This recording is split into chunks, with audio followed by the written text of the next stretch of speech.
இன்றே டவுன்லோட் செய்து உங்கள் ஃபேவரட் ஷோக்களை என்ஜாய் பண்ணுங்க. டேய், உன்னை விரும்பினான்னு சொன்ன, உண்மையில அப்படி ஒன்னு விரும்பி இருந்தா பப்ல இருந்து எதுக்குடா அவ அழுதுட்டு ஓட போறா? இந்த மார்பிங் போட்டோஸை காட்டி லக்ஷ்மி பேரை கெடுக்கலான்னு பார்த்தேன். ஆனா அன்னைக்கு லக்ஷ்மி கழுத்துல செயின் இருந்துச்சு. இன்னைக்கு இந்த போட்டோல அந்த செயின் இல்லை.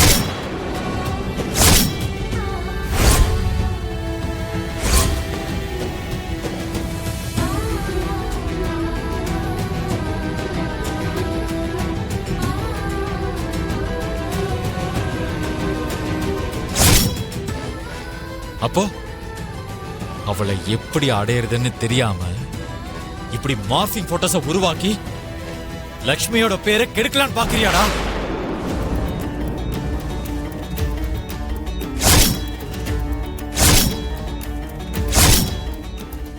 டேய்,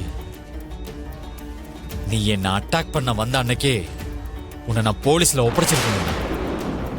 ஏதோ போயிட்டு போகுதுன்னு விட்டுட்டேன்.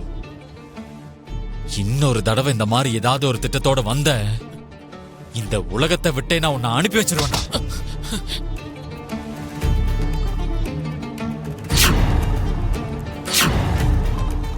செக்யூரிட்டி, இவனை வெளியில துரத்துங்க.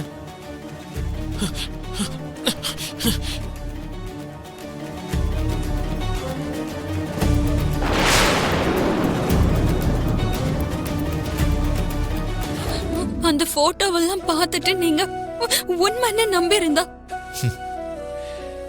நான் ராமர் மாதிரி சிறந்தவன் இல்ல, ஒரு சாதாரண மனுஷன்.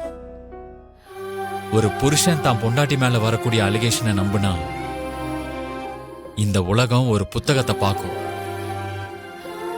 நான் நம்பாததுனால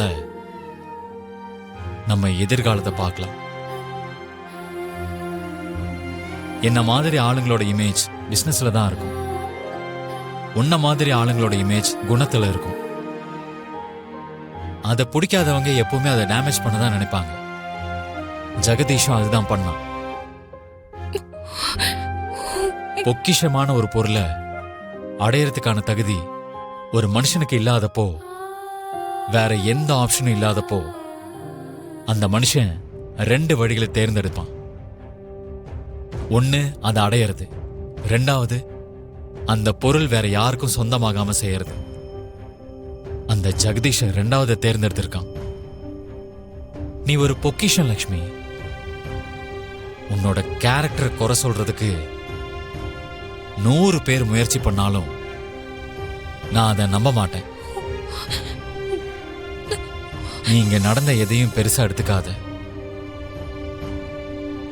கண்ணீருக்கு நிறைய மதிப்பு இருக்கு லக்ஷ்மி. அதை செலவு பண்றதுக்கு காரணங்கள் நிறைய இருக்கும். ஆனா அப்படி ஒரு நிலைமை வரக்கூடாது. அதை தான் நம்ம ஆசைப்படணும். முக்கியமா உன்ன மாதிரி அழகான பொண்ணுங்க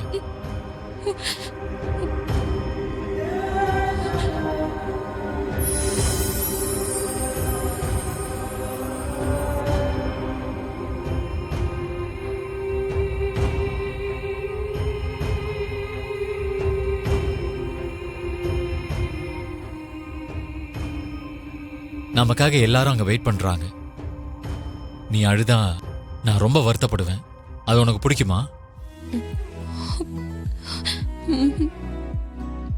அப்போ நீ சிரிக்கணும். எங்க சிரி? ஸ்மைல்.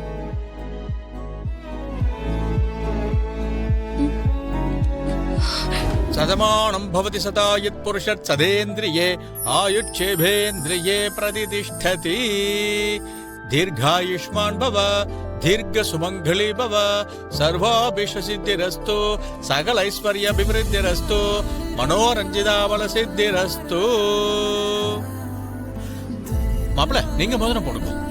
ஓம் நாராயணாய வித்மஹே வாசுதேவாய தீமஹி धन्नो विष्णु प्रचोदयात्।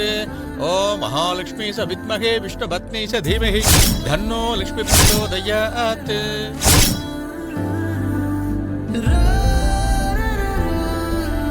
தீர்காயுஷ்மான் பவ தீர்க்க சுமங்கலி பவ சர்வாபிஷ சித்திரஸ்து. மாப்பிள மாலையை மாத்திக்கோங்க. அம்மா ஓம் சதமானம் பவதி சதாயத் புருஷத் சதேந்திரியே.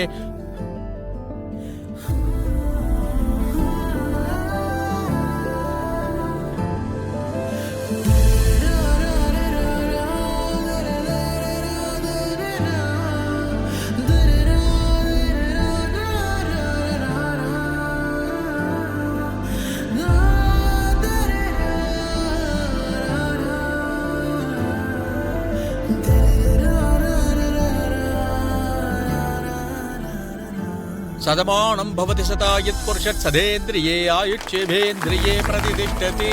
தீர்காயுஷ்மான் பவ தீர்க்க சுமங்கலி பவ.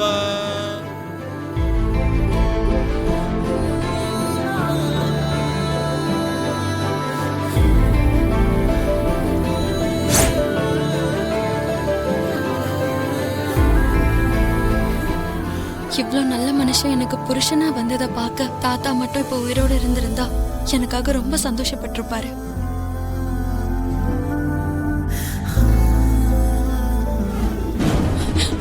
ஷாலு, ஷாலு, நான் சொல்றத கேளு. நீ பேசாத. இதெல்லாத்துக்கும் காரணம் நீதான். நான் என்ன பண்ணேன் பேபி? இன்னும் பண்றதுக்கு என்ன இருக்கு? அந்த பட்டிக்காட்டு பொண்ணு சிட்டிக்கு கூட்டிட்டு வந்த, அங்கேயே கடந்து எப்படியாவது தொலைஞ்சிருப்பா. அவளை இங்க கூட்டிட்டு வந்து என் வாழ்க்கைய நாசமாக்கிட்ட. அது இல்ல பேபி, நான் சொல்றத நீ ஒரு வாட்டி கேள. என்ன கேட்கணும்? கிராமத்துல சாணி தட்டுறவள கூட்டிட்டு வந்த கோடீஸ்வர வீட்டு மருமகளாக்கிட்ட. ஆடு மாட்டுக்கு நடுவுல சுத்திட்டு இருந்தவள நோட்டுகளுக்கு நடுவுல ரிச் பீப்புளுக்கு நடுவுல கிரேட் பிசினஸ் மேனோட பொண்டாட்டியா சுத்துற அளவுக்கு பண்ணிட்ட. ஐயோ பைத்தியக்காரி, உனக்கு நான் என்ன சொல்ல, எப்படி சொல்லி புரிய வைக்கணும் எனக்கு தெரியல. பேசாதன்னு சொன்னல. நான் யார மனசார விரும்பினோ, யார பத்தி தினம் தினம் கனவு கண்டனோ, யார் எனக்கு சொந்தமானா என் லைஃப் ஃபுல்லா நல்லா இருக்கும்னு நினைச்சனோ அவனுக்கே இவளை கட்டி வச்சிட்டியே. பேபி, நான் உன் அம்மாடி. நீ எனக்கு அம்மா இல்ல, என்ன கொல்ல வந்த ராட்சசி. நீ மட்டும் பேராசப்பட்டு அந்த பட்டிக்காட்டை இங்க கூட்டிட்டு வராம இருந்திருந்தா அந்த மித்ரா இவளை பாத்திருப்பானா? இவங்க ரெண்டு பேரும் சந்திச்சிருப்பாங்களா? இவள அந்த மித்ரா கல்யாணம் பண்ணிக்கிறேன்னு சொல்லிருப்பானா? அந்த மாதிரி எந்த பிரச்சனையும் இருந்திருக்காது. அடியை முட்டாள் மாதிரி பேசாத. உன் இஷ்டத்துக்கு பேசிக்கிட்டே இருக்க, நான் சொல்றத கேட்கவே மாட்டியா? நான் அவளை அங்க இருந்து இந்த ஊருக்கு கூட்டிட்டு வந்தது அவளுக்கு கல்யாணம் பண்ணி வச்சு அவ குழந்தைங்களை தூக்கி கொஞ்சறதுக்கா? அந்த தரித்திரம் பிடிச்சவள பெரிய குடும்பத்துக்கு மருமகளாக்கவா? இல்லடி, அவ குடிசையில இருந்தாலும் அவகிட்ட நோட்டு கட்டு இருக்கு. அவ எருமைகளுக்கு நடுவுல சுத்தினாலும் அவகிட்ட தங்கம் இருக்குடி. கண்ணு கெட்டுற வரைக்கும் வயல் இருக்கு, என்ன முடியாத அளவுக்கு இடம் இருக்கு. எல்லாம் இது எல்லாமே அவகிட்ட தாண்டி இருக்கு. அவளை எப்படியாவது என் கூட கூட்டிட்டு வந்து எவனாவது ஒரு கேணையனுக்கு அவளை கல்யாணம் பண்ணி வச்சு அவளோட அப்பாவித்தனத்தை நமக்கு சாதகமா மாத்திக்கிட்டு அதுங்களை ஏமாத்தி அவகிட்ட இருக்கிற சொத்து நகை எல்லாத்தையுமே நம்ம பேருக்கு மாத்திக்கலாம் நினைச்சேன்.